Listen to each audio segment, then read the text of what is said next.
Hello, I'm at Guf from house.com. And we have a lot of guys here that are awesome from Trollhaugen. We have Stephan Jende, who's our head staff photographer here at the house, does a lot of other stuff, of course. We have David Sutton, the marketing manager and troll evangelist from Trollhaugen Resort, and then the new mountain manager, Adam Mahler, Mahler, right? Yeah, that's right. Yeah, you got it. Yeah. They're in from Trollhaugen, and it's the middle of summer right now. We thought we'd have them in because we support everything that these guys do, and they're huge, advocates of us as well. So we thought we'd just kind of have them in, sit them down, talk about some stuff, and kind of go from there. This is kind of our fish soft launch of our podcast, with a working title called the Cricket Podcast, supported by thehouse.com. So this video is going to reside on our YouTube channel, of course. So thanks for being here, guys. And then it's also going to reside on our new podcast platform with iTunes. So we have some really awesome people in place, and these are our first official guests. So thank you guys so much for being here. Honored to be here. Right. Oh man. So I guess kind of just to start, I kind of give you a brief intro of who you guys are. What do you guys do at Troll in your positions right now? What is your official position? Official position, marketing director, officially, troll evangelist. I basically am responsible for getting people out, and then once they're out, get them stoked on what we got going on there. I also work with our park crew to just keep everything on task, keep the builds going on schedule. All right. Yep. Cool. So I actually just took the assistant mountain manager position. Thank you. Moving in next year into the mountain manager position. Outdoor operations, maintenance, grooming, snowmaking, helping with park crew. Been doing that forever. Just kind of all around doing a lot of stuff. So really excited, super excited. So yeah, man, it's so cool to see you guys kind of grow into your positions. Like David, how long have you been at Troll? I've been at Troll for about 7 years. Came from a corporate background. I was a suit and tie guy for about 13 years. All right. And now I snowboard. Now, how did you make the transition from suit and tie to kind of like a grassroots, privately owned, small ski resort in Wisconsin? I work for an environmental technology company in Tennessee. Started out as a graphic designer. All right. When you think snowboard, you think Tennessee. Started out as a graphic designer. Ended up the VP of marketing. And we grew fairly large as a company. Sure. My family was growing, and I decided that the time commitment and kind of the direction I was going, I'd reached the pinnacle of where somebody who does what I do would want to be, and everything that came along with that. And I realized that I wasn't seeing my family nearly as much as I wanted to. And took a trip to Alaska, and we were sitting at the base of the mountains in Anchorage, and my wife looked at me and she said, I could live in a place like this. And I said, if you mean that, let's do it. And so we were going to move to Alaska. Once we realized how far Alaska was away from all family, we decided that western Wisconsin was just like Alaska, but just on a micro level. It's got hills instead of mountains. It's got pine trees instead of pine trees, and it's got little black bear instead of giant brown bear. Right. And so moved up this way, was doing freelance marketing with some companies that dealt with ski areas, and Troll happened to be looking for a marketing person. I walked in thinking I was just going to pitch them on, hey, I'll do some freelance stuff for you until you find the right guy. Right. Connected with Jimmy and Laura, the owners of Trollhaugen, and they said most interviews they had lasted 20 minutes. Mine lasted about 3 hours. Wow. It was just like talking to old friends. Cool. And I walked out and said I was excited to come work for them. And they called me up not that long and actually offered me the job that I already told them that I had. So been doing it ever since. And that's been about 7 years or so. Yeah. And did you grow up in Tennessee? I grew up in both the Midwest and in Tennessee. Okay. Yep. And then you've been doing park crew for, you said 12 years earlier or something like that? It's probably, 10 to 12 years. Okay. I started working at Trollhaugen when I was 14, 15 years old. Started the rental shop. Did that for a few years. Still going to obviously still in school, and then started snowboard instructing, and then my friend Jameson Richardson, Jamie. Yeah. You know, we kind Solid of restarted or took over like the park crew, you know, operations. How long ago was that about? Oh man, 04 Sure. probably 2004 is when we kind of first got in there, and you know, the first year we ever did the Fall Fest with FL Project, you know, 05, and since then it's been just going from there. Has it been that long? Yeah. Wow. So yeah, it's more than that, you know, 13. What are we in 2018? 13. Yeah. So Our new mountain manager. it's ladies. Also not in the county. 13, 14 years. Yeah.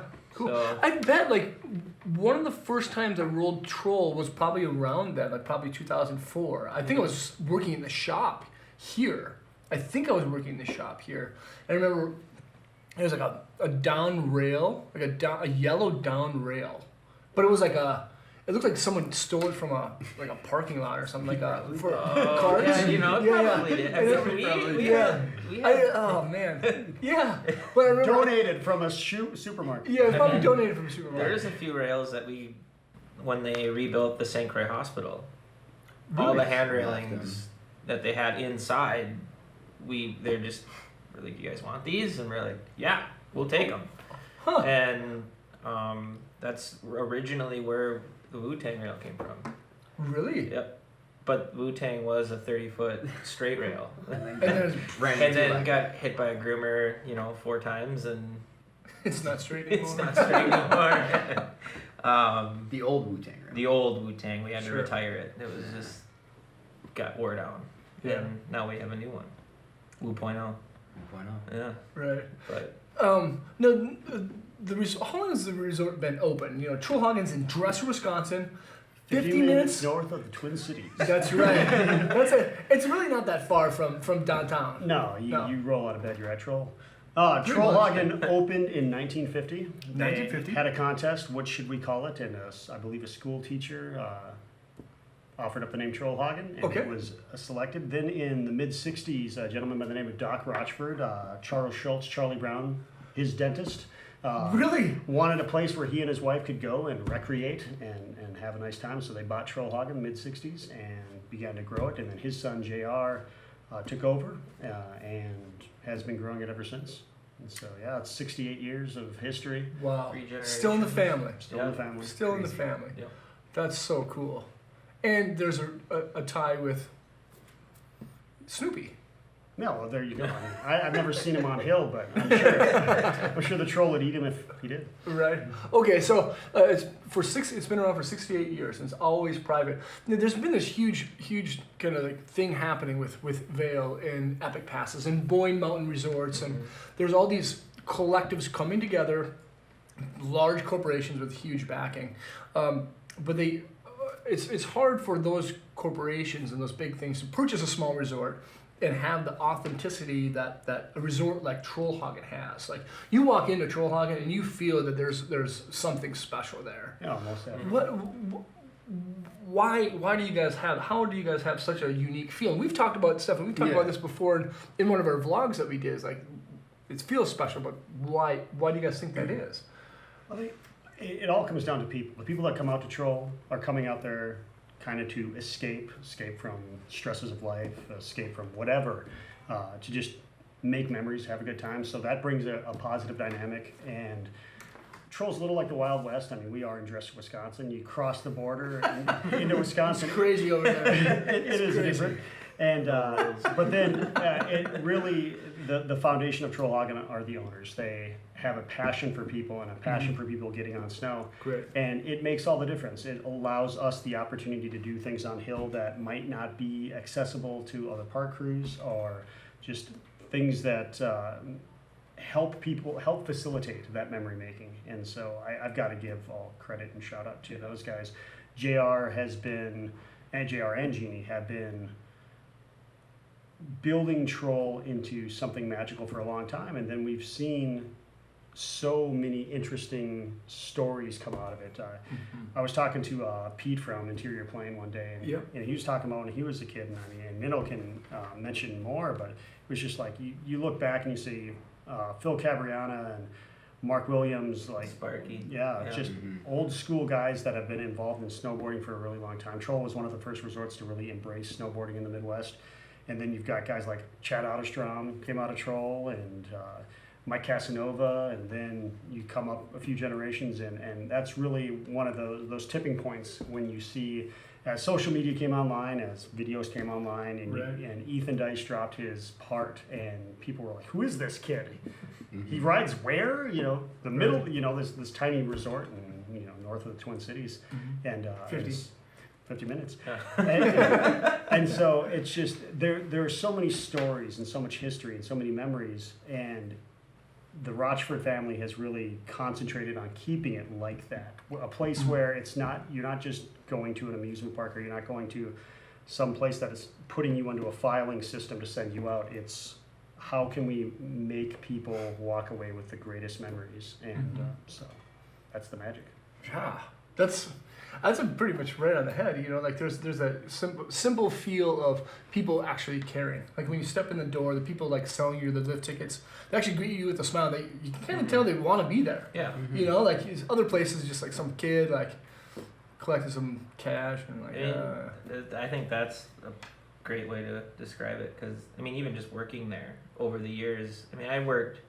Before, Trollhaugen was always like a part-time job for me. Like in high school, that was my job. And then once I graduated and started working, like I went to school for welding, and I was a welder for 5-6 years. And then I got into electrical and doing solar and stuff like that. And coming back to work at Trollhaugen was kind of like a relief, Right.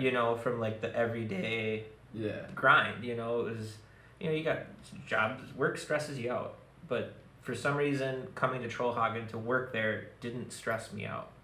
It I felt better, and now I'm there full time as mountain manager. I've only been there for a couple months in this position, but there hasn't been a bad day. There hasn't been like that stress you walk in and you're just like, oh, I'm at work. No, this is cool. Like, I've wanted to do this for a long time, and now I'm doing it, and it's just fun. Yeah. It's fun to go to work.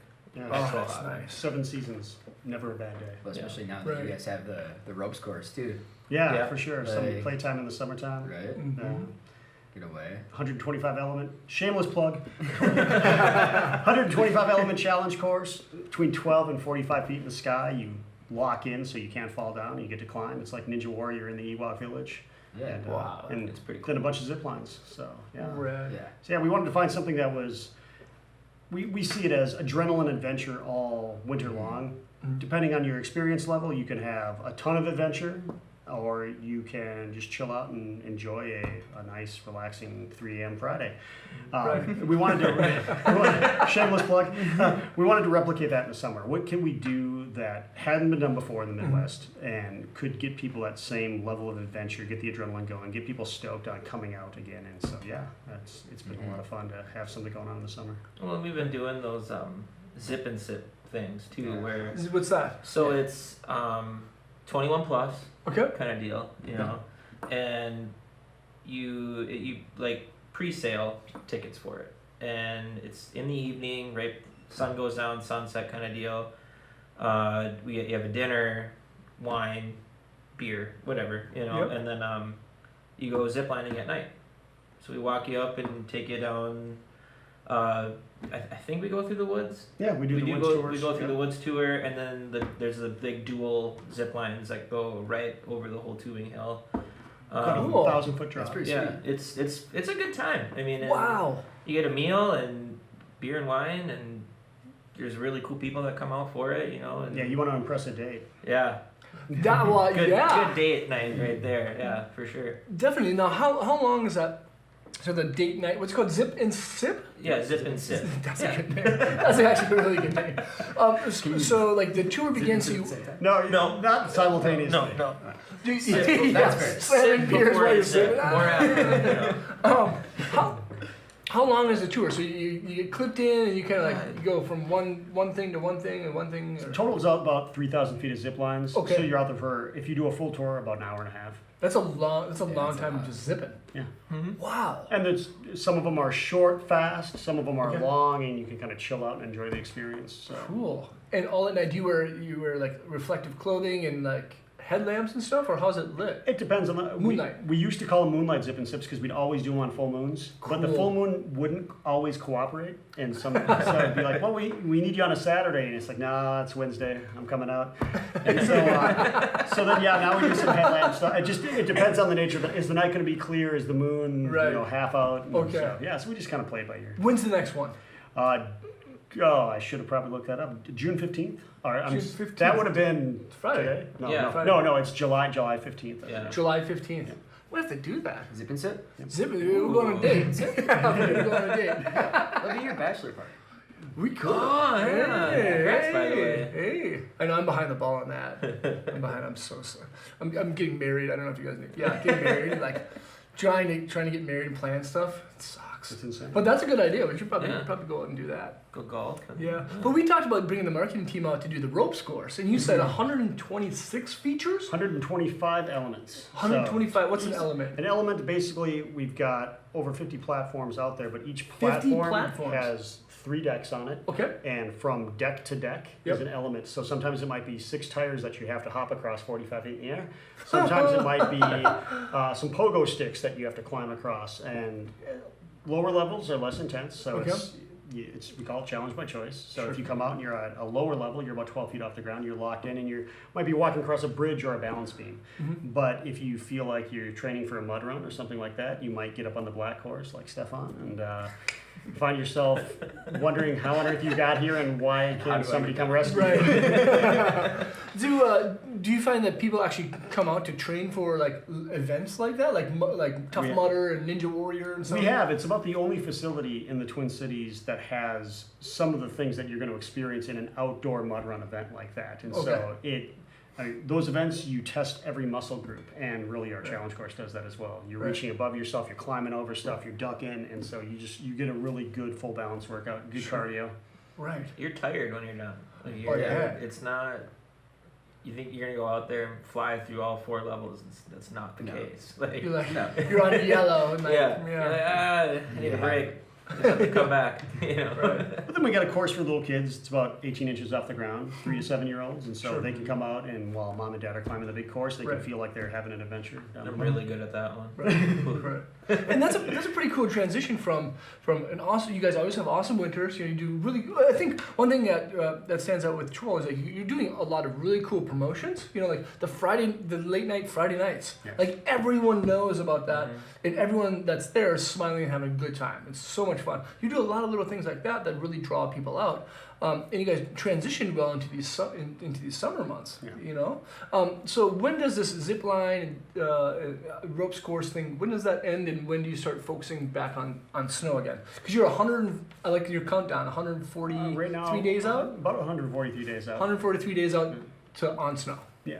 In Hopefully. theory, In yeah. theory, We yeah. basically we forecast. Last year we were able to open a week before Halloween. Nice. Typically we open within a week window of Halloween, Okay. and so we can usually because we're a little bit farther north, we're able to make some snow a little bit earlier. We can usually get some runs open, build a little mini park. Mhm. 3 weeks or so before other people are able to, just Right. because we have good geography and Mhm. we have trolls making snow. Right. And you guys are in a little valley-ish too, like not necessarily in the valley right there, but like No, but in yeah, lower elevation. right on the St. Croix River Valley. So yeah, it definitely changes the dynamic of natural weather patterns. Sure. Yeah.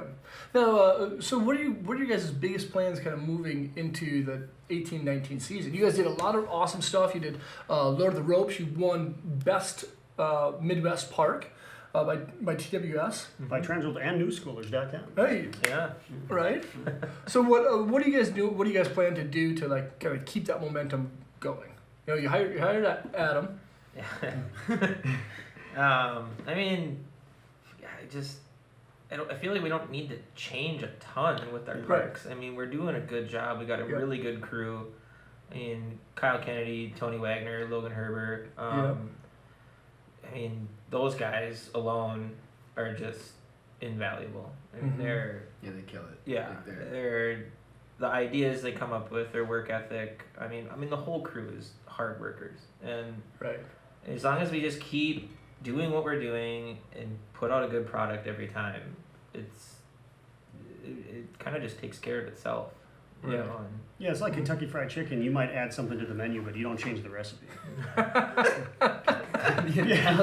That's true, right? It's not real It's like, fake hey, there. if people like the chicken, Right. you better keep selling chicken. you don't add. another Yeah, it's spice. like IHOP doing burgers. IHOP now? Yeah. You guys have it? I'm not a fan. I'm not going to get started Yeah. on that, but I mean, Jeez. when it was IHOP and I was like, oh, breakfast, and you're really going to like really build up breakfast Right. options, that's sick. And And then it was burgers. burgers, and I was like, okay. Who's You idea? see everybody bashing them. Oh, yeah. Like the heat that Yeah. they're getting from like Burger King. Yeah. And, like on Twitter. I think my Yeah. favorite meme so far is the Charlie Murphy.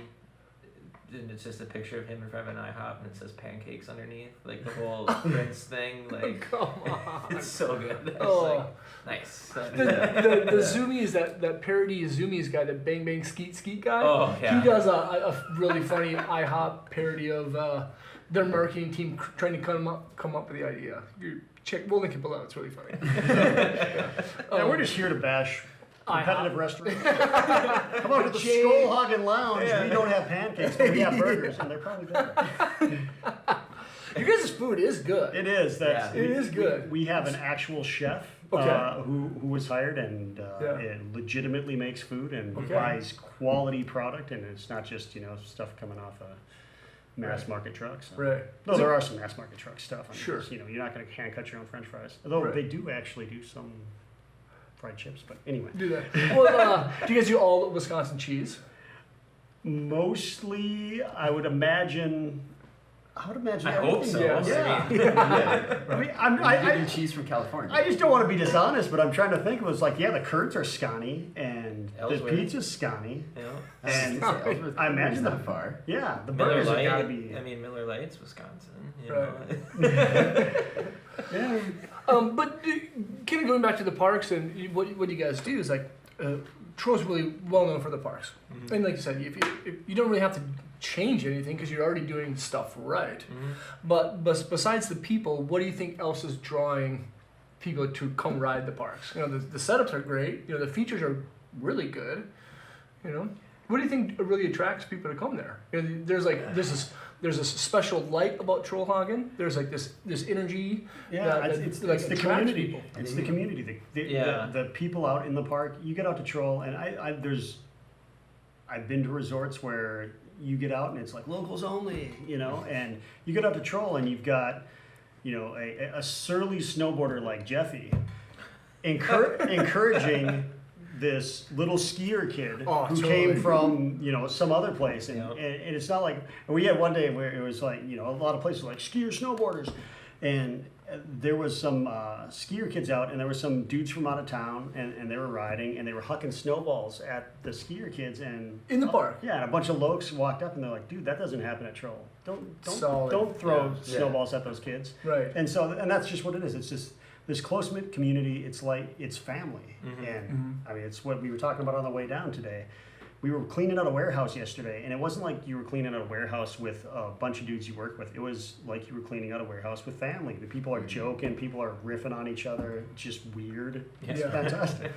Like it's like a skate park. I mean, Yeah. Yeah. with the rope, I mean, it's small. Like you don't have to ride the lift back up, so you see Mhm. everybody. And that's the thing too. Like you're talking about the skier kids or like throwing snowballs at them or whatever. Like you're gonna get called out real fast Oh, because yeah. you can't just disappear. Like you're gonna ride that rope right back up. We talked about it. Like Yeah. you're Yeah. talking shit to somebody. You're like, picking on somebody. Somebody's gonna call you out on the Yeah. rope. Like Yeah. it's, Right. Yeah. And plus, we got Hollywood Line, which is the line that runs parallel to the rope, and it's called Hollywood Line because everybody on the rope You're getting watched. is like yeah. encouraging and sometimes talking trash, but in a playful way. And so it's just the community that was built when I came to Troll. That was one of the first things that I gravitated towards coming in. Mhm. What I'd go down a hill, ski race families having a blast, having a good time. Right. You see a lot of camaraderie there, and then you get out to the park, and it's like this whole other world. Somebody told me that Troll was known within the industry as the island of misfit toys, and it's got you go out in the park, and it has that feel. It's just like all these eclectic personalities that just all gel together just because we all share a similar passion for what's going on out there, and management supports it. And I think that's which is huge. That's That's critical. huge. That's huge. Is they support. We do a ton of resets. We build new features. We have an amazing crew. If you wrote a feature at Troll in the last however long, Minnow probably built it. Good job, and he uses the product. It's not a matter of just we put something out there. No, he snowboards as much as he possibly can. He brings this passion and this love and experience to it, so that when stuff gets built, it gets built right. It gets built because we want you to have maximum good time, and you put all those things together, and it's a union of amazing people. And there's something special about having someone who designs it ride it. That's huge. And there's a lot of resorts out there that should have their park crew that kind of ride it, but they're not the grand architects behind it, building the jumps, maybe welding the features. Like having someone or a group of people like be able to build, design, ride. It makes for the best parks. Exactly. It really does. When you got some of the best snowboarders in the Midwest also deciding what's going to go in the park, it's just like, boom. Yeah. Right. How is that not going to work? Right, and then management supporting it too. Exactly. There's so many resorts out there like the management doesn't really get it, but they know they need a park. They go all these association meetings and blah blah blah. And they know they need a park, but they just hire this random people to do it. And it just sucks. No, it shows. I had a GM once. You guys got this park thing going on. I mean, we see parks as a necessary evil. And I thought, wow, you see a chunk of your customers as a necessary evil. That's where's the love going to be? Whereas, like I said earlier, Troll was one of the first resorts to embrace snowboarding. A lot of OG Midwest snowboarders cut their teeth there because they were welcome. And there was that weird transition time when skiing and snowboarding was like loggerheads. Right. But management said, no, we're embracing this thing. These guys are out having a good time on snow just like everybody else. And because of that support, it changed the whole game. Oh, man. I think, too, like, when you were talking about, like, management not embracing it and they're, like, put those, like, the park kids off to the side, like, when you think about it, when it rains, the majority of the time, the only people you actually see at the hill are the dudes riding the park. Yeah. They come out and they want to ride the park. Otherwise, the rest of the hill's pretty much empty. If it's a slow day, you can guarantee there's still kids riding in the park. Oh, yeah. I mean, it doesn't matter. Yeah, and if it wasn't for terrain parks, it'd be silly of us to be as open as early as we are preseason, because the first thing we do, we've got a nice long run, and we snow our little rope toe Tomty right outside the bar, and set up 9 features, and a couple hundred kids come out and ride this short little rope and to hit these 9 features. If we weren't putting the park out there, I'm not sure, your average, vertical person is going to come out and be like, yeah, well, give me some of that October snow. Right. It's 70 degrees outside. But even beyond the parks, the natural terrain you guys have is awesome. Like little side hits everywhere, little drops.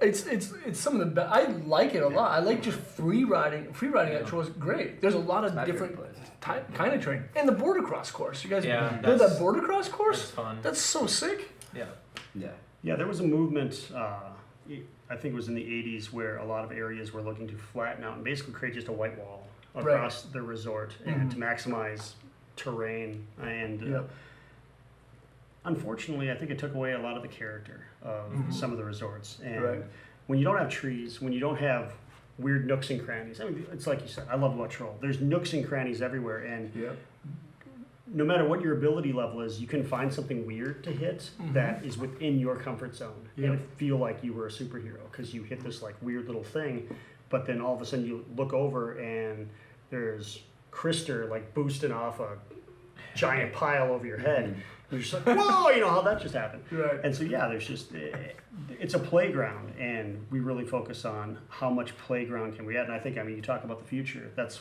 one of the things we were talking about on the way down is how do you get terrain-based elements on every run? So, you still want people to have fun days ski racing. You still want people to be able to learn. Right. But what happens if we throw a spine in the middle of this run? What happens if we throw some rollers over here? Just to create some difference in what's happening out there. Absolutely. I think some of the most fun runs out there are like those natural kind of contour runs, you know, and even a dad or a mom who maybe skis a couple times a year, like maybe they want to challenge themselves a little bit, maybe catch a little air. You know, it could be a couple inches off the snow, but like if they get some, they get some air, they hit a jump or a natural feature, that brings some excitement, Exactly. and it draws them back. Like, we built the Summit project. We've been doing that for the last few years. And basically what it started as, we had a hill called the Summit. We used it as a terrain park. It's a double rope tow. yeah.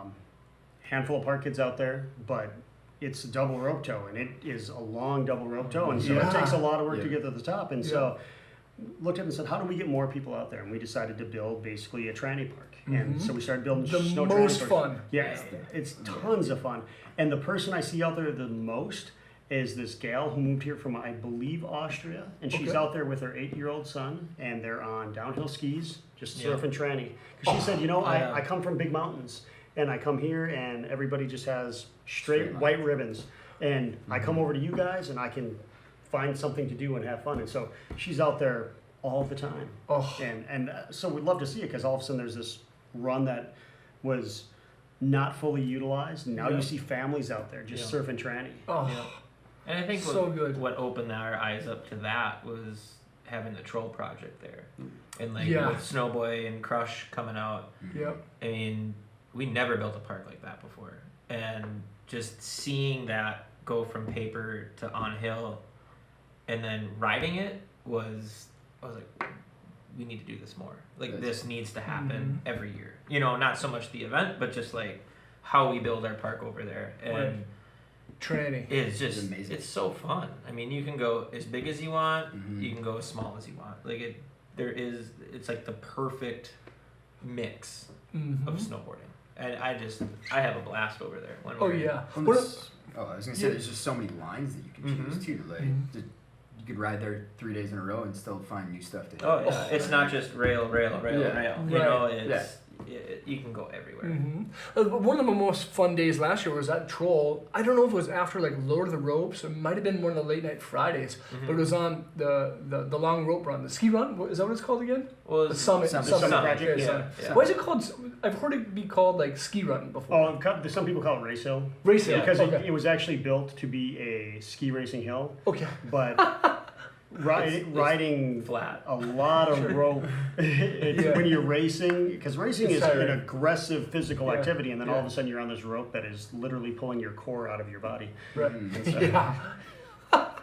Yeah. First couple times, Yeah. you get used to it. But I can't remember what specifically what day it was, but there's probably like 100 people out there just hooting and hollering, just having so much fun. And my favorite thing about it was like, because it was a lot of natural kind of contours. Like I'd see a line and then I'd see someone else doing a different line. I'd be like, yo, I'm ghosting you. I'm gonna follow you. Yeah. And like just like trying to rip and like push your riding a little bit more. It's like so much fun. Yeah. And you guys are doing it right with that thing. Oh, I'd say, something along those lines. Probably one of my favorite days, if not my favorite day. It was a perfect storm. Haldor and Sage were in town, that was and insane. Jamie Lynn came out with the team from Volcom. So Scott Bloom and Benny, who you've interviewed in here, and Yep. everybody was out. And I remember I was sitting at the top of Summit, and I'm looking, and I see. Like, Haldor goes by me laughing just like a little kid. And he looks at me and goes, "This is wild, man!" And he goes flying by, and I'm like, "Whoa, there's Haldor." And I look over and I see all of my friends, all the park crew guys, like chilling out over here. And then I look over and photogs are shooting Jamie doing this crazy line. And then I look over and there's just this little random kid who's totally blown away. Yeah. Everybody's blown away because there's all these just amazing legends out there. But there's this little kid totally blown away because he's just surfing with pros. Oh. And I mean, and I'm out there just going, oh, I'm snowboarding with an Olympian and a legend, and this is just insane. And that was probably one of my top 5 days of snowboarding. It just I'm riding up. I'm like David's like, yeah, Volcom team's out here doing like some photo shoot stuff, and I'm like, oh sweet, you know, I got off work, grabbed my board, drew out the troll, caught like kind of the very end of it deal, and I'm riding up the rope. I turn around and Jamie Lynn's on the tow rope behind me, and I'm like, looked up, I like looked back, I was like, dude, double take. I was just like, why is Jamie Lynn here? You know, and then we're sitting inside having food and up in the bar, and then look like. I mean, there's like one hallway into the bar, right? Yep. And you just like all of a sudden you just look over and these 2 dudes come walking in, and it's Heldor and Sage, and you're just like, what is going on? Like, what is happening? And we all go out and ride the double rope, hitting the jump, like had a jump sesh with those guys. Like it was so fun. And I just never, I mean, in the 14 years that I've been involved with the parks and the 16 years I've been involved with Trollhaugen, I would have ever thought we'd have like that group of people there and like having fun. Right. It is insane. And it's awesome to know that they were intentional about being there. Yeah. Haldor Helgeson, Sage Kotzenberg, and Jamie Lynn would not randomly pass through Wisconsin or Minnesota and go, you know, like, I'm going to just go to this random resort. Yeah. Like, they were very intentional, like, I want to go to Trollhaugen. Yeah. That's got to feel good. Oh, and I mean, it's self-serving to tell the story, but I can't help myself. So I remember, like, the first time it really hit me, one of the dudes from Burton came out, and we were waiting for him. We host the what's now called qualifiers, but back in the day it was called Party in Your Park. Yeah. And he walked out and he came across the courtyard, and we were waiting to meet up with him because we knew he was coming out and we were going to show the course that we built. And he walked out and he kind of paused in front of the ticket office. There's a big window you can see. And then he walked over to the edge and he looked out. Because you come to Troll, and I mean, there's people always say, I expected it to be bigger. Sure. And he walked inside and he was like, you can see the park and you can see the other park. And I was like, yeah. He goes, I got to tell you, man, this experience, for me, this was like coming to Mecca. You guys are doing stuff in snowboarding that we all sit back and talk about in the office, and to just be here. And I'm like, you know, I've never seen anybody get starry-eyed about coming to Western Wisconsin.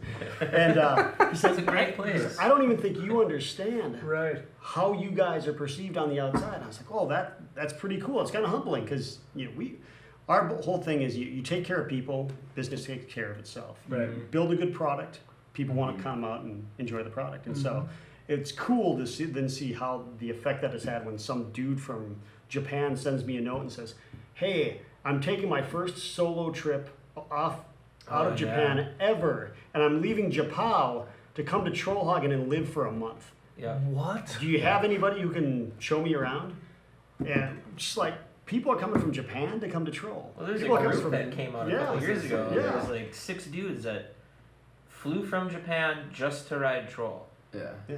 Awesome. And I was like, what are you guys doing? Like, hey guys, you know, like, I mean, that's just the thing, the community in the park out there, it's like, no one's afraid to just go up and start talking to people, Right. you know, and Right. there's these 5 dudes from Japan, and I was, hey man, like, what's going on? And, oh, we're out from very broken English, you know, and I was like, wait, you're like, you flew to Japan, or from Japan to ride Trollhaugen. Yeah, we're here for like 2 weeks. I was like, this is insane. Right. Like, Right. can I go back with you? Like, ride powder? Like, you Well, know? think of your board bag. Yeah, if you're used to, like, you know, skiing and snowboarding is expensive. You know, you fly to Whistler, you go anywhere, it's gonna cost a couple grand. You know, for at least a week. But then you come to Trollhaugen, you know, you can stay in Dresser if you want to. It's like Yeah. $40 a night. Yeah. Yeah. Hotel, motel. Yeah, lift tickets are fairly cheap. Food's cheap and good. It's like you could stay at Troll. 5-hour lift ticket on Friday night. Yeah. Yeah, Oh my 20 gosh. bucks. Yeah. You come in on It's a a steal. on a Friday at 9:30 in the morning, and you can ride until 3 a.m. the next day. So Yeah. it's just insane. It's like $50, and if you come at 3 o'clock, so you can ride 12 hours for $35. And it's like, where else can you get 12 hours of entertainment for $35? Nowhere. The Yeah. place is even No open worry. 12 hours at the time I go west. Right. They're open like 8 hours. Yeah, it's Wow. 8:30 to 4. Yeah. You know, 3:30 in some cases. Now, Trolls had a lot of successes, tons, like almost too many to count. With the number of riders that have came out of it, the kind of events that you've had, everything. What are some of the things that have been the most challenging that you like the toughest things that Trollhaugen has had to go through to get where it is today? For park wise, I want to like when Jamie and I first started kind of getting into the park thing. It was honestly trying to convince management what we want to do. Hey, can we get a budget? I mean, for the first, I'd say 6-7 years, it was all volunteer. Like there was no payroll for park crew. Right. And once, I mean, it took a long time. I think that was the hardest thing, was like convincing them like, hey, we need to put money into building features, pushing snow, and for them to see a return on that is the hardest thing. Like I was just Right. at a Cutter's Camp at Timberline in May, and that was one of the topics, was how do you figure out your ROI on your terrain parks? Because I mean, that's the bottom line. Like if you're not making money, you're a business. The lifts are stopped. Exactly. Yeah. And it took a really, really long time. And once we hit like that 8-year mark, they started to see it, like, oh, great, let's keep doing this. Like, let's get going, like working in the shop, button heads with the shop guys, and then now it's just like, hey, how's it going? Like best friends. And then Right. when David came on board 7 years ago, it just opened a whole new thing, because we didn't necessarily have a way to what am I trying to say, like promote what we want to do and like get it across correctly, and then he Right. comes in and just blew it out of the water, like Yeah. just like, hey, like if you guys don't do this, look at what this person's doing, or look at what this resort's doing. Yep. David just killed it. Like, Good job. yeah, Right. like it was I mean, huge help. Right. And I think that was just the biggest thing, is just like, it is a risk. Like it is, we don't want kids going out there getting hurt, hitting rails. We don't want to dump a bunch of money into this, and it's... Exactly, yeah. We want to stick a hospital handrail in the middle of it. Yeah, right? In the middle of a run. How does insurance feel about that? Yeah. And that's another thing Yeah. too, is insurance is a big thing. And Right. that was another thing I learned at camp. Like they had insurance people out there and lawyers and stuff. And like we talked about all that. Like we know it's an inherent risk. We know that it's, dangerous. I mean, Right. even if you're not hitting a feature, Right. just going down the hill, you can get hurt. Right. That was the big thing, is just trying to get everyone on board with what we wanted to do. Right. And now it's great.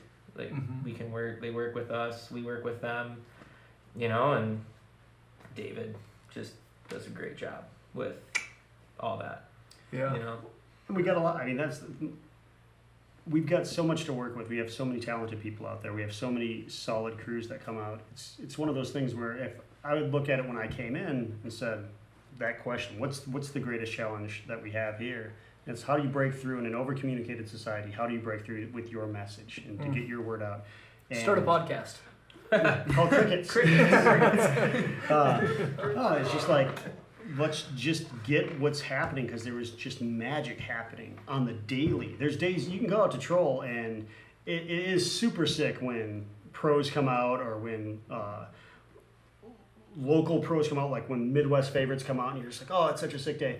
But I remember when Scotty Vine came out with the Arbor team, and I was sitting on one of the rails just watching people go by. Arbor was out shooting, and he sat down and he looked at me and he said, there's little kids out here that are better than me. He's like, I just feel like I gotta go home. Yeah. Because it was just, it's nuts. But Amen. you just go out there on a normal day, just a Wednesday afternoon, and there's kids just throwing hammers, and you're just like, how is... I gotta share this with the world, because nobody would believe that this is happening. Right. And so yeah, my favorite videos are when something just bizarre happens, and Cody Biersdorf almost decapitates a dude, but like yeah. grabs himself. That's a classic. Yeah. And you just see Cody's face like, oh! And you see the kid who almost got decapitated, and he's like, oh! And you just realize what happened. And you're just like, that was awesome. Yeah. And every fall, it's like you're trying to find that video so you can share it again. Yeah, I'd show that to your insurance company.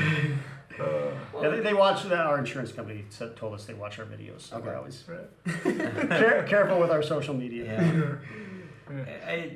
It's just even just the small, like not even like the pros and like the local pros. It's like all these other crews, you know, like the Few crew and like who Ben McCabe's, like when he's out there between legs, yeah, like when those guys come in and film, it's just fun to like watch them, like see it in person, and then you know a week later you see it on the internet and you're like, that's awesome, like it's just amazing.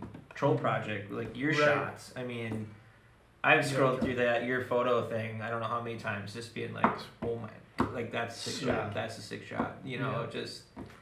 It's just cool to see all, like even the small guys coming out there, putting an edit together, put it out there, and then the feedback that they get back from that. Like it's pretty cool, really humbling too, you know. Right. It's a fun place to shoot too. Like Stephan, I'm sure you can attest to it. Like, you know, I mean, Troll Project was the funnest thing to shoot in the world. I mean, so many angles you can find. And even with no-name kids like that have style and they're good, like riding old boards and old equipment, just slaying better than half the guys that are getting paid to do it. You know, it's like, whoa. And I think that's the cool thing about like Troll. You guys built it up, the park up, and you made the park like established. But then now, because of that, riders are becoming established and well known because of what you've done. Yeah. Right. So it's like that cool, like you're doing your job and they're killing it and learning stuff, and now people are becoming pros off of riding Troll. Right. And brands as well. You know, you look at IPP, you know, and Pete, like pretty much, you know, a lot of his like heavy hitter dudes are on park crew or you know like work in some capacity with Trolls. Like builds brands up too. Pete's been like a staple at Troll forever. I mean, ever since I started there, like Pete was the man, you know, and Phobia was around, you know. Right. Pete was a part of that, like very heavily. And Pete's box, like we have 4 or 5 features that Pete had built for a contest. How many years ago? Right. And we still have those features in our park. Cool. And I mean, it's cool to see Pete, like he was forefront of all that, you know, like here's all these features, you guys can have these, you know, we just want to have a contest, these features are yours now. Awesome. We have Pete's box, which is probably the most hit feature. Is that why it's called Pete's box? Yeah. I had no idea. Yeah, no, that's why I had no idea that's why it's called Pete's. That's my favorite feature. Yeah. It's a short, pretty wide box. Well, not really wide, but it's 8 like 10 inches wide, 8 inches, 12 inches tall. I mean, Yeah. that is the most hit feature. If it's not in our park or in a setup, people are mad. Where's Pete's box? It was in for like the last 3 resets. I don't care. I want Pete's box back, you know, and that box started out like 4 feet tall. There was no middle. It was just 2 bars, like shotgun style, and that thing was this wide. It was a death trap. And I mean, it wasn't for like the new kid to get on there and hit, you know, and over years, you know, stuff gets bent and broken, and we had to cut it down, and we put a middle in it, and mainly because insurance was like, that probably shouldn't be on the hill. So we modified it so that we could have it on the hill, and now it's the round down, flat down, the mellow one. That was another feature that came from Pete. That was super, super gnarly, way ahead of its time when he put it out there. And I mean, we had to change it and make it work better for our hill, you know. And then to see all of that still there, and then Pete starting interior plane project, and then like everyone out there rides an IPP. I ride them. I love them. I mean, they're so fun to ride. David rides one, you know, and props to Pete. You know, like he's going on what, year 6 or 7 now? Yeah, I think 7. Now we gotta run it through. Yeah. Oh my gosh. Sorry, folks. We got Dark Meadows. We got and the futuristic. Yeah. Antique futuristic. Bloodlines. Berserker. Last year's the Odessa release, Sin Eater. Yeah. So this would be year 7 coming up. Wow. Yep. Kingdom. And it's sick. Yep. It is really sick. Man, it's so awesome that there's been so many influential people that have helped grow it. And like you were saying too, is like, it took a really long time. Just having that persistence and that steadfastness to like just stick with it. I think so many resorts just kind of give up. Yeah. You know, they give up too soon, way too soon. It's like there's a guy. His name's Sam Bruni from Bruni Media. He helps us do some upper marketing and management stuff. Here is he had this little YouTube video out talking about the golden rule of ratio. The golden rule. It's basically, you know, in nature, like there's that constant ratio of that spinning thing, like a shell that grows, right?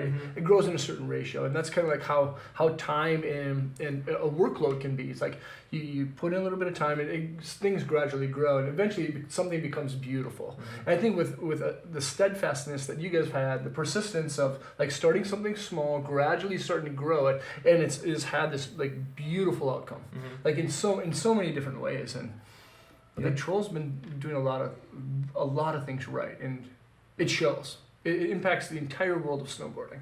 Well, just passionate people. I mean, like it stems from like you started there 14 years ago, and then like you guys are still there training in the people below you versus like, hey, this is my stepping stone out, and then now we have to hire new people, and it's like, you know, it's like tattoo artists. They apprentice under somebody, so like they get taught, and well, that's been stays with. Like my biggest fear, you know, we put all this time and effort into it, and it's always like, well, some of these guys aren't going to be here forever, you know, and right. We just thankfully have had the right guys coming in behind them just out of nowhere to like take over for what we've got, you know, and now that I'm there full time and hope to be there for a real long time. I mean, the guy I'm replacing in a year, it'll be his 38th season. 38 at Troll. Yep. Wow. And yeah, I mean that's a legacy, you know. It's insane. That's a life's work. Hopefully I can be there for 30 more years, you know. And hopefully that just keeps happening where we get the right people at the right time to come in and take after and keep pushing it, you know. So that's a challenge there, you know. Man. So super far ahead. Say 5-10 years. 10 years from now, it's gonna be 2028. Jeez. How old you gonna be? Right? Yeah. I'm gonna be old. Oh, well, what do you think Trollhaugen is gonna look like? You know, like global warming. Is that an issue? Or the season starting later? Not really. No, we seem to start earlier every year. It is weird. You know, that is weird. That we do start earlier. Yeah, we're a weather dependent business.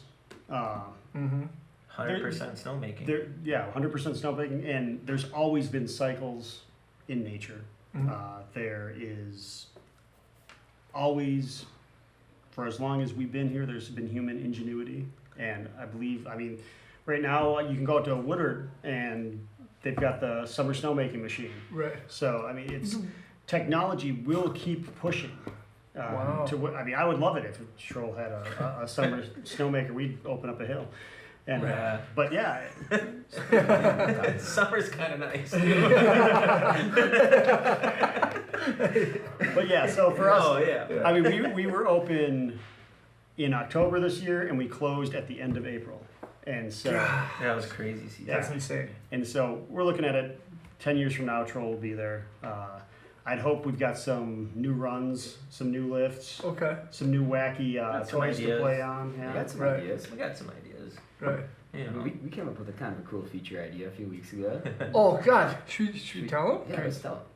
So it was your idea. This is breaking news. This cricket sound effect. Yeah, right. So we drew it up, and it's good. We'll pass it on. Sweet. It's basically what's the it's childhood like with the merry-go-rounds or whatever, where you get on and you spin them. Yeah. Right. So imagine that. So you have a flat disco box, and you put a rail across the top, and it can spin. Right. So you spin it, and then you have to just time it right. So it's one flat bar that starts on one end of the circle and ends across like the middle, like a radius of it.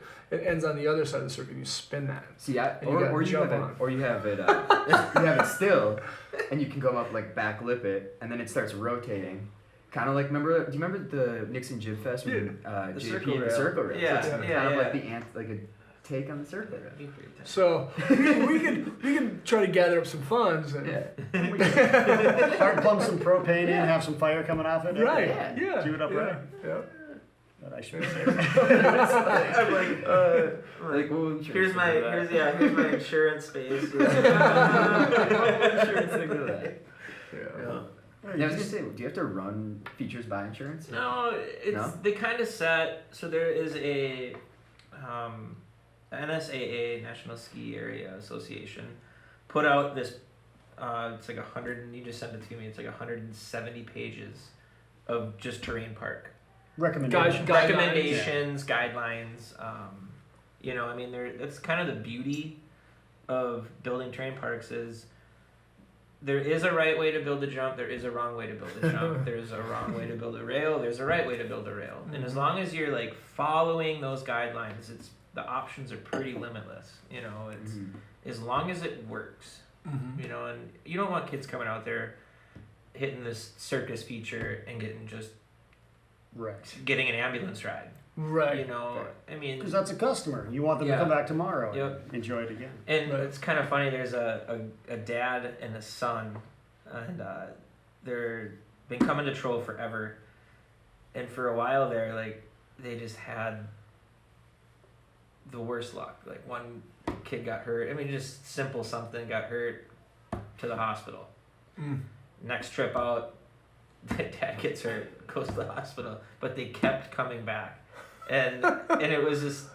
Oh. And they were very experienced snowboarders. I mean, it was just, you know, fate, you know, like they just, you know, and they're just like, oh, it's nothing you guys did, you know, it was just, I messed up on this, you know, and they kept coming back, and it's like, if they keep coming back after something like that happens to them, like, we've got to be doing something right, you know, and Yeah, we do have the benefit, being in Wisconsin, there's the legislature worked with the government and they passed an act called the Wisconsin Skier Safety Act, which basically was designed to both protect skiers and ski areas. It said that when you come out, you're understanding that you're coming out to do an activity that could potentially be dangerous in the sense that, I mean, if you're inexperienced and you go off into the trees, you might have a bad day. Right. And so we've got that out there, but as a result, when you come out to Troll, there's a big sign that says, the Wisconsin Skier Safety Act says that here's some practical realities about coming out here, so take a lesson if you need to. Right. Go through this process. But then the other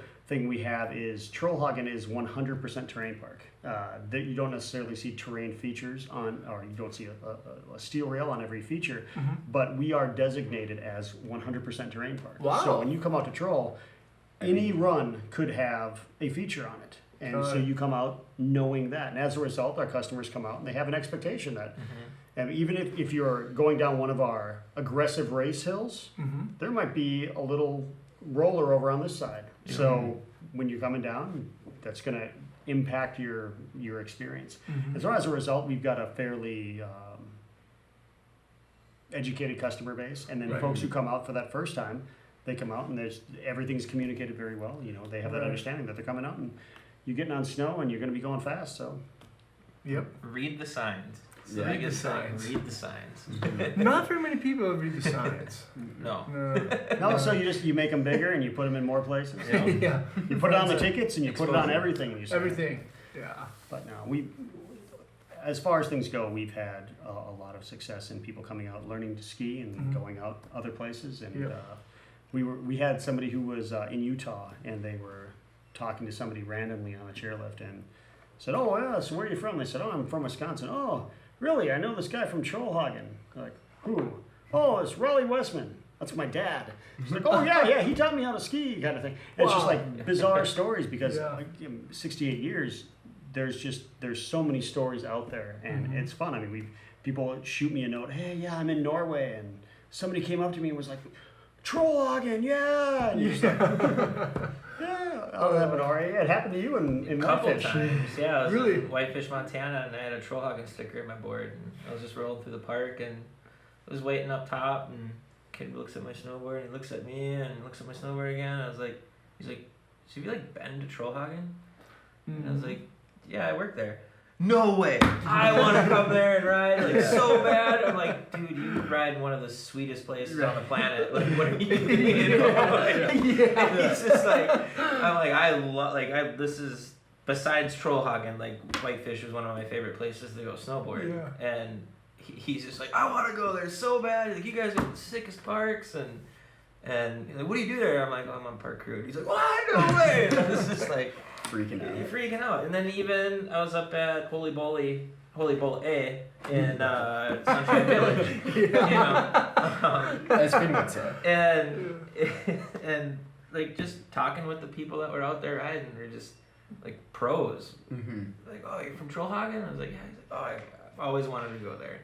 Always wanted to go there. And I was like, dude, you go over the world, you know, and I think that's what also just makes it so much more special. That, I don't know. It's kind of crazy, you know. Oh, a Trollhaugen sweatshirt you're wearing. Have you been there? It's like, yeah, I live there. It's like, you know. But, yeah, it's crazy.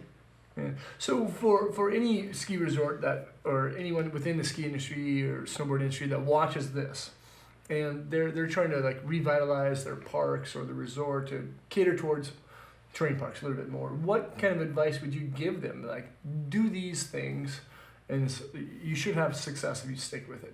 What is kind of the top 3 things that you would suggest? The number one, get kids out there. Yep. Mm-hmm. Maintaining features.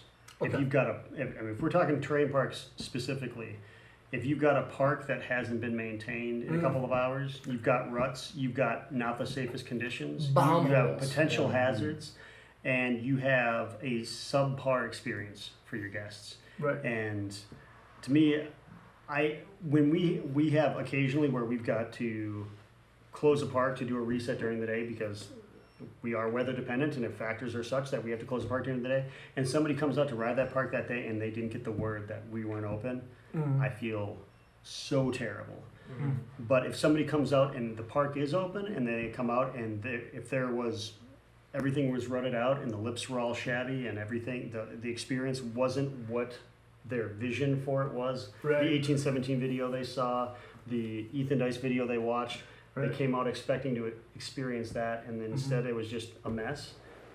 I don't think they're going to come back. And so, number one, absolutely maintain your park. Invest the money in having somebody out there with a rake, and just working from the time you open to the time you close. Right. What else?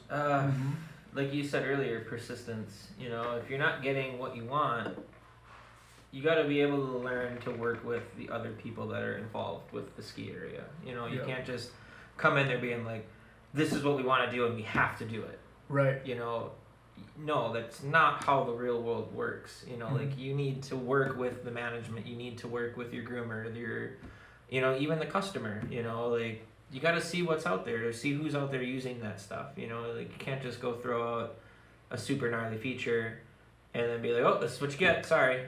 You know, like you need to work with all of those groups of people, you know, especially management, because they're the ones that pay the bills. Right. And if they're not paying your bill, you're not going to get anything done. So you got to be able to learn to work hand in hand, you know, work with each other. It's the best, being honest too, you know, don't just go, oh, we need a couple $100 when really that feature is going to cost you $2,000. It's when they see that, it's like, what's going on here? You know, and then, but if you go in there saying this feature is going to cost me $2,000, and you come under, makes them happy. Shoot high. Yeah. Over what it was? It's like over promise or no, under promise, over deliver. You know, and that's, I feel like, a good way to keep progressing your stuff. You know. Yeah, and I think that'd be like the number 3 of the word progression in your parks. Something that's available for everybody. So beginners have something to do. Right. Moms and dads can somehow interact with your park because their kids are going out there and they want to see that something's happening out there that they feel good about sending their kids out there. So if there's something for them to do as well and they can spend a little time, then they're stoked. Kids are stoked. Everybody's happy. And so just build your parks in such a way that there's a wide variety of things to do. I mean, for us,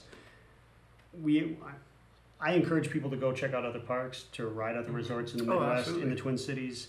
And I think that if all of us were doing amazing things, and there are resorts in the Twin Cities that do amazing things, and I love it. People are like, oh, somebody's doing this year. What do you think of that? Like, it's somehow threatening. I'm like, no, that's fantastic, because that was innovative and interesting, and that's going to push us to now to do something interesting and innovative and keep us on our toes. And we, Right.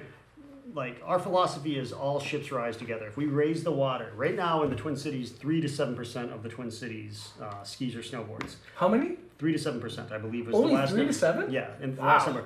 And it's winter half the year. Yeah. And so we guys.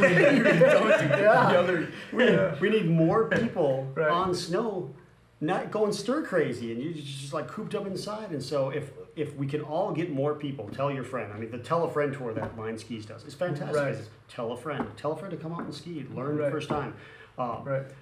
When Burton was doing Party in Your Park, it was great because it was like, invite your friends out who don't know how to snowboard, because Right. there's going to be people out there who can kind of show them some tips. Right. And stuff like that, to where we can get more people on hill, because all ships rise together. So let's get more people on snow. We're gonna start an initiative. Well, we've got ideas. Yeah, We need we're to gonna talk about. more off Yeah. camera. Yeah. Cool. Cool. Oh my gosh. Well, it's been so awesome having you guys in. You know, do you guys have any parting words of guidance or? I mean, more shout outs Yeah. just to people that have helped us out. Shout out to the house. The house, yeah. Hey. You guys, thank you for everything you've done. Our fall well- fest, you guys always step up Yeah. and help get people out and, Right. and stoke the crowd with wacky prizes. Woo! all Yeah. other shops, you know, like, you know, you got good relationships with, you know, the shops like Cal and Damage and, Yeah. you know, Exactly. Youth Shelter, Zombie. yeah, Zombie, Yeah. like all those guys, you know, we're all a big community. We need to work together, you know. Another big shout out, I mean, obviously Trollhaugen for letting us do what we've been able to do. Mm-hmm. Jimmy and Laura and JR and Jeannie. 686 has been sponsoring the snowboard Yeah. park, I mean, not the park, but park staff Yeah. for how many years now? Good grief, it's got to be about 3-4 years now. Yeah, And all new gear every year. and without expectation. I Yeah. basically said we like what you guys are doing and you're killing it, so we just like to Here's some stuff. assist what you guys are doing. They didn't say, hey, build us a feature or do this. They just say, hey, we like what you guys are doing for snowboarding and we want to help. Yeah. Awesome.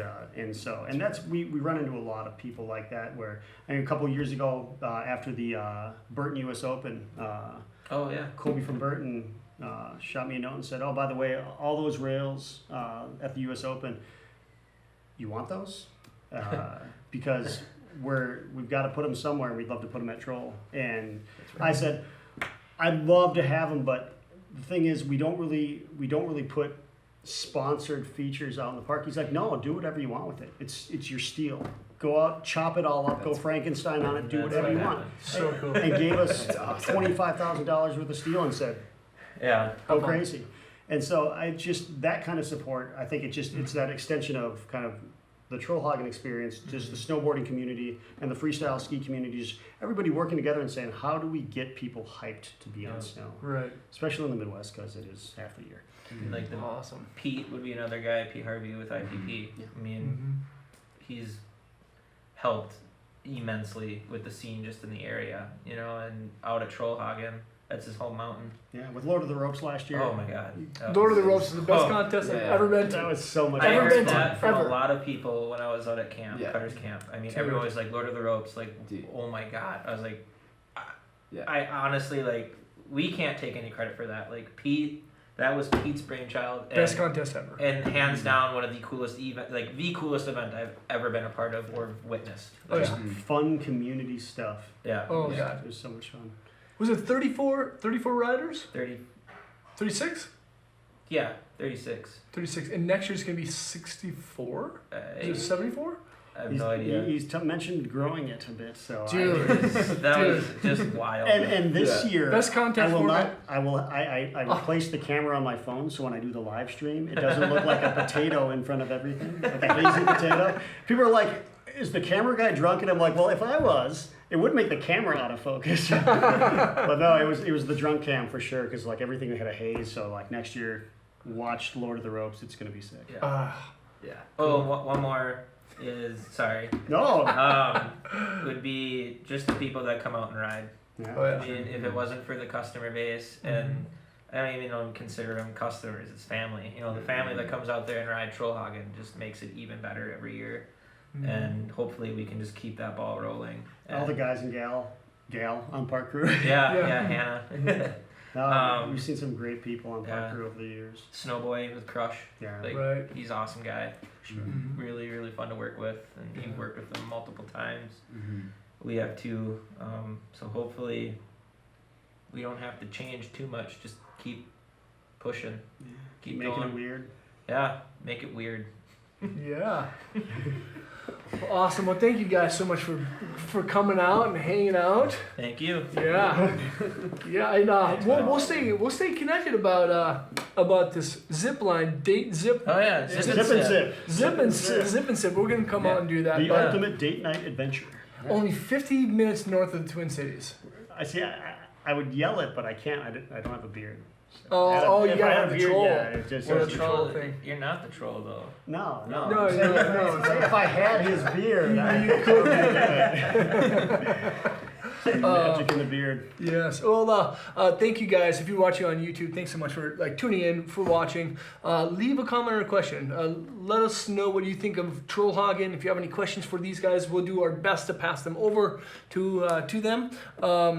If you haven't done so already, remember to subscribe to the channel, probably right there, and or check out more videos right there. And if you're listening to the podcast, thanks for joining in. This is officially the unofficial soft launch of the Cricket Podcast, supported by the House Board Shop / outdoorgear.com internet. I'm Gus, so thanks again for watching. Hopefully we'll see you guys around. Peace.